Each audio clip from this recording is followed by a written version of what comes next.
నమస్తే, నేను అంకిత. హీరో రాజ్ తరుణ్పై కీలక ఆధారాలను పోలీసులకు అందించిన లావణ్య. అయితే తనకు అబార్షన్ అయినట్లు, ఆ అబార్షన్ చేయించిన ఫైల్ పైన రాజ్ తరుణ్ సంతకం చేసినట్లు కూడా తన ఆధారాలను అయితే పోలీసులకు ఇచ్చింది. సో దీనిపైన డిస్కస్ చేయడానికి నాతో పాటు senior analyst Jagadev sir here with us. ఆయన అడిగి మరిన్ని విషయాలు తెలుసుకుందాం.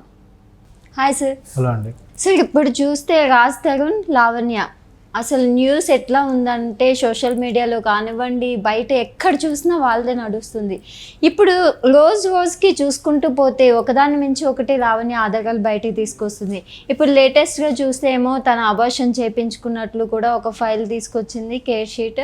సో దట్ దానిపైన రాజ్ తరుణ్ సంతకం ఉన్నట్లు కూడా తెలుస్తుంది. సో దీనిపైన మీరేమంటారు? రాజ్ తరుణ్ ఇష్యూ బయటికి రావడం అనేది అసలు ఇలాంటివి చాలా జరుగుతుంది రోజుకి. ప్రతి పిఎస్లో కూడా కంప్లైంట్స్ వస్తూనే ఉంటాయి.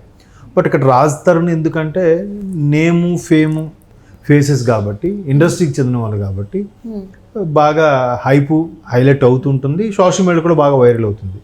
ఈ మధ్యకాలంలో సీరియల్కి సంబంధించిన కూడా ఒక ఆమె కారు యాక్సిడెంట్ చనిపోతే తర్వాత చందు సూసైడ్ చేసుకున్నాడు, చంద్రకాంత్, పవిత్ర ఆవిడ. సో అది కూడా చాలా ఇష్యూ అయింది. అసలు ఈయనకి పెళ్ళి అయింది, అసలు ఆమెకి పెళ్ళి అయింది, వీళ్ళిద్దరు కలుసుకోవడం ఏంటి, వీళ్ళిద్దరు మళ్ళీ చట్టాపట్టాలు వేసుకుని తిరగడం ఏంటనే రకరకాలుగా వార్తలు చూసాం. సో అది ఇంకా తెరమరుగు అవ్వకముందే మళ్ళీ ఈ ఇన్సిడెంట్ తెర మీదకి వచ్చింది. హార్డ్లీ 1 month అయినది. సో ఇక్కడ ఏంటంటే ఈమె లావణ్య గట్టిగా మొండిపట్టు పట్టినట్టు అనిపిస్తుంది. రాజ్ తరుణ్ నాకు కావాలి, నేను దక్కించుకోవాలి అని చెప్తూ రోజుకొక అంశం మీద ఆవిడ కంప్లైంట్ ఇస్తుంది. అండ్ మోర్ ఓవర్ రకరకాల సాక్ష్యాలను కూడా ప్రవేశపెడుతుంది. స్టార్టింగ్లో ఏమనుకున్నారంటే అందరూ జనరల్గా ఇండస్ట్రీ అన్నాక రకరకాల వర్క్స్లో కానీ లేదంటే ఒక ప్రాజెక్ట్ చేసేటప్పుడు చాలా కొల్యూడ్గా సరదాగా ఉంటారు కదా, అలాంటి నేపథ్యం ఏమైనా ఉందేమో గతంలో పరిచయం. సో అందుకు ఇద్దరికిద్దరు అలా పరిచయం ఉండొచ్చు, ఏదో అయి ఉండొచ్చు, సరే ఫ్రెండ్షిప్లో విడిపోయి ఉండొచ్చు, లేదా ఇవాళ రేపు లివింగ్ టుగెదర్ అని దాన్ని ఏమంటారు సహజీవనాలని రకరకాలుగా పేర్లతో ఏం చేస్తే దాన్ని ఎవరికి పట్టించుకోవట్లేదు. అంటే ఎవరి ఇష్టం వాళ్ళది, దానికి పెద్దగా ఎవరు సీరియస్గా కూడా తీసుకోవట్లేదు. సొసైటీ కూడా అలవాటు పడిపోయింది దానికి. సో అట్లాంటి నేపథ్యం ఏమో అయి ఉండొచ్చులే అనుకున్నారు. బట్ ఆమె మీద రకరకాల ఎలిగేషన్ ఏంటంటే ప్రజెంట్ ఆయన పనిచేస్తున్న సినిమాకి సంబంధించిన హీరోయిన్తో అఫైర్గా ఉన్నాడు, ఆయన ఈమెను పట్టించుకోవట్లేదు, ఆ హీరోయిన్ తాలూకా ఫాదరు బ్రదరు ఈమెకి వార్నింగ్ ఇచ్చారని రకరకాలుగా వస్తే ఆ హీరోయిన్ కూడా కంప్లైంట్ పెట్టింది. నాకు తిరిగి ఆమె వార్నింగ్ ఇస్తూ నేను ఇచ్చానంటుంది, అసలు ఆమె ఎవరో మాకు తెలియదు, రాజుతో కూడా క్లోజ్గా ఉండమంటే ఈ సినిమా వరకే, తర్వాత ఆయన ఎవరో మేమెవరో తెలియదు, ఆయన మాతో ఎప్పుడు రాలేదు రకరకాలుగా. బట్ మళ్ళీ వెంటనే ఏమంటుంది, లేదు దాంతో సినిమా స్టార్ట్ అయ్యాకే నాతో పెడమొహంగా ఉన్నాడు అని అంటుంది. మరి గడిచిన 8-9 నెలల నుంచి ఏమయ్యావు తల్లి అని అంటే ఏదో డ్రగ్స్ విషయంలో అరెస్ట్ అయ్యానని కూడా చెప్తుంది. సరే డ్రగ్స్ విషయంలో అరెస్ట్ అంటే వెంటనే ఈయనేమన్నాడు తెర మీదకి వచ్చి, నేను ఇప్పటికీ నోరపోతే నాకు ఇష్యూ అవుతుంది కదా, సరేలే ఆమె అటువంటి అమ్మాయి కాబట్టి నేను దూరం పెట్టాను అన్నట్టుగా చెప్పుకొచ్చాడు. దూరం పెట్టానంటే ముందు కలిసి ఉన్నట్టేగా, అక్కడ పాయింట్ పట్టుకున్నారు జనరల్గా. అంటే ఈ అమ్మాయి నా మేడ పైన రూమ్లో ఉండేది, నేను కింద ఉండేవాడిని, అప్పుడు కూడా ఎవరినో ఇలాగా పెళ్లి చేసుకోవడానికి అంశం మీద తెర మీదకి వస్తే ఆ ఎఫ్ఐఆర్ కాపీ కూడా నా దగ్గర ఉంది అన్నట్టుగా చెప్పారు. కానీ బట్ ఈయన మరి పోలీసులకు అది హ్యాండ్ ఓవర్ చేశారా లేదా అనేది తెలియదు.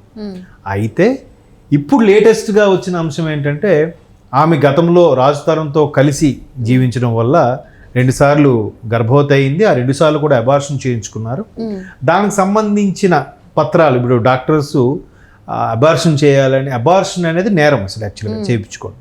బట్ ఇవాళ రేపు చాలా జరుగుతున్నాయి, మనీ ఇస్తే మనీ మేక్స్ మెనీ థింగ్స్ అన్నట్టుగా చాలా జరుగుతున్నాయి. కానీ కాకపోతే వాళ్ళు కొంత అమౌంట్ తీసుకొని వాళ్ళ అభిష్టం మేరకే, లేదంటే డాక్టర్స్ కూడా కొన్ని అమెండ్మెంట్స్ ఉంటాయి. ఇప్పుడు ఆ బిడ్డ వల్ల ఆ అమ్మాయికి ప్రమాదకరం, ఆ బిడ్డ పెరగడం వల్ల అమ్మాయి ఆరోగ్యానికి ఇబ్బందికరం అనుకున్న అట్లాంటివి ఏవో చూపించి డాక్టర్స్ కూడా చేసేస్తున్నారు, లైసెన్స్డ్గానే చేసేస్తున్నారు. సో అట్లా చేసేటప్పుడు ఖచ్చితంగా తల్లి యొక్క అనుమతి, అదే అమ్మాయి తాలూకు అనుమతితో పాటు గార్డియన్ ఎవరో ఒకరు, ఫాదరా భర్తనా లేకపోతే ఇంకెవరు గార్డియన్కి ఎవరితో సంతకం పెట్టాలనేది ఒక కాన్సెప్ట్ ఉంటుంది. సో ఆ గార్డియన్ సైన్ ఈయనే చేశారేమో అన్నట్టుగా వదంతులో వాస్తవాలు ఇంకా క్లారిటీ లేదు. సార్ ఇప్పుడు చూస్తే నిన్నటి వరకు ఏమో రాజ్ తరుణ్ దగ్గర నుంచి మనీ కోసమే లావణ్య ఇదంతా చేస్తుంది అన్నారు. ఇప్పుడు చూస్తే ఏమో తన ఆధారాలు బయట పెట్టింది, ఇట్లా డాక్యుమెంట్స్ కూడా చూపిస్తుంది. సో ఇది ఎంతవరకు నిజం? అదే అంటున్నాను, ఇప్పుడు ఆవిడ అంత మొండి పట్టుకుని కూర్చుంది అని అంటే ఖచ్చితంగా బలమైన ఆధారాలు లేకపోతే ఆమె ఆ విధంగా మాట్లాడుతుంది. అవును. ఒకవేళ రాజ్ తరుణ్ సరే గతంలో ఫ్రెండ్లీగా మూవ్ అయ్యాడు, ఏవో రకరకాలు జరిగాయి, ఎక్కడికక్కడ ఎంజాయ్ చేశారు, విడిపోయారంటే ఓకే.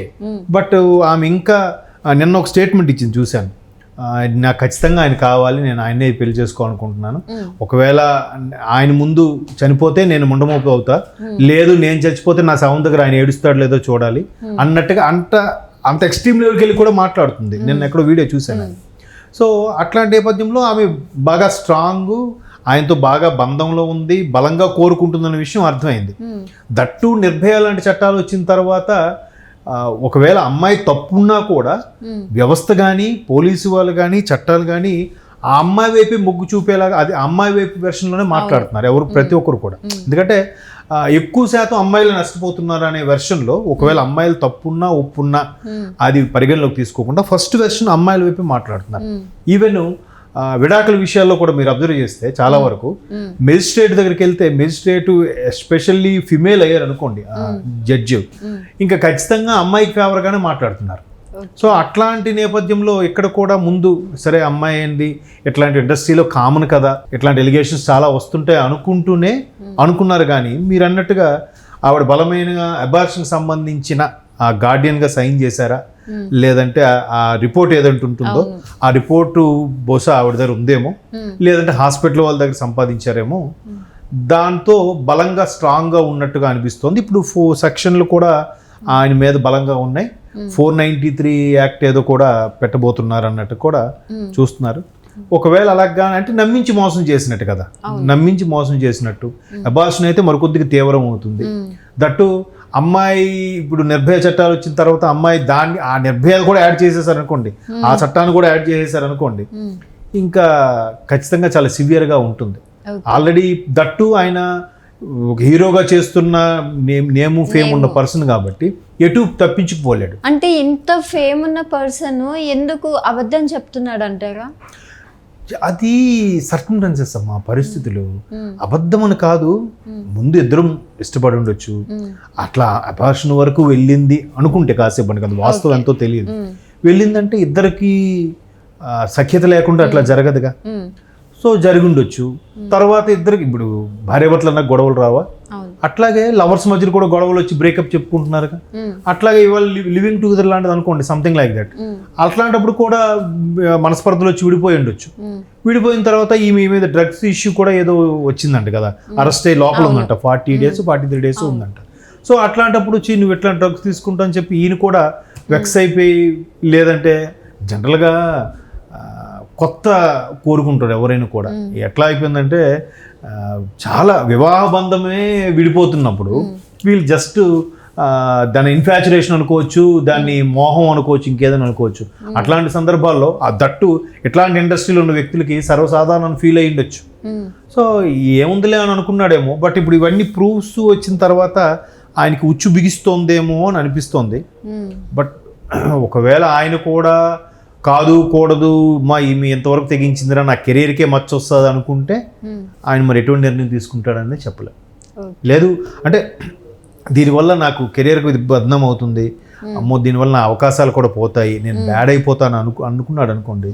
సో ఎట్లాగూ నా లైఫ్ ఇట్లా చేసేసింది, ఇంక దాంతో నేను ఎందుకు ఇది ఉంటాను, అవసరమైతే జైలు శిక్ష అనుభవిస్తాను అన్నాడు అనుకోండి. ఇప్పుడు ఎట్లా అవుతుంది పరిస్థితి? అమ్మాయి ఇంకేం చేయగలదు? ఈయన మటుకు ఈయన ఏదో అనిపిస్తాడు, కొన్నాళ్ళుగా అయిన తర్వాత మళ్ళీ బెయిల్ మీద వస్తాడు, తర్వాత ఏవో సెటిల్మెంట్లు అవుతాయి, మళ్ళీ మనకు తెలిసిందేగా వాయిదాలు ఎవరు నడుస్తూ ఉంటాయి. ఎప్పుడు తేలుతుంది? ఏదో ఇష్టం మీద మచ్చిక మీద బతిమాలో బామాలో చేసుకోవాలి. కానీ ఇట్లా రోడ్డుకి ఎక్కడం వల్ల ఏమవుతుందంటే మంచిగా ఉన్న చిన్నదైన సాఫ్ట్ కార్నర్ ఉన్నే ఉంటుంది, అది కూడా కాస్త పోయింది అనుకోండి, మళ్ళీ కలిసి జీవించడం అనేది కొద్దిగా కత్తి మీద స్వామి లాంటిది.